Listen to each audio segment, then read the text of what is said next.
कोल्हापूर पोलिसांच्या पथकाने संशयित प्रशांत कोरटकर यांच्या नागपूरमधील घराची पाहणी केली।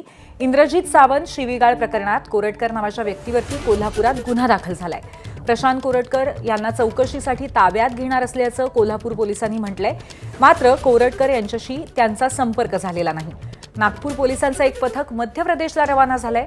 कोरटकर बालाघाटला असल्याची माहिती समजते। आपल्यासोबत पोलीस अधिकारी संतोष गावडे सर आहे। सर, कोल्हापूरवरनं आलेला आहे, कुठल्या गोष्टीचा तपास केला गेला आतापर्यंत?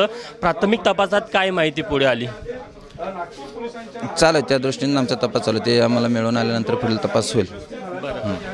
जो गुन्हा दाखल झाला त्या संदर्भात किती लोकांचं पथक नागपूरमध्ये आलं आहे? 5 जणांचं पथक आहे आमचं नागपुरात आलेलं आहे। कोल्हापूरवरून आम्ही नागपुरात आलेलो। प्रशांत कोरटकर येथील स्थानिक पोलिसांचं एक पथक आमच्या सोबत आहे, त्यांच्या मदतीने आम्ही त्यांचा शोध घेत आहोत। घराची पाहणी केली आणि इतर सदस्य कुटुंबाची त्यांची देखील चौकशी केली का? काही चर्चा केली?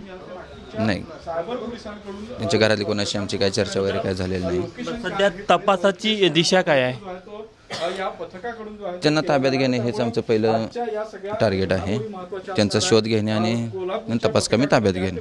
कॅमेरामॅन व्यंकटेश नायडूसह तुषार कोहळे, एबीपी माझा, नागपूर। एबीपी माझा, उघडा डोळे बघा नीट।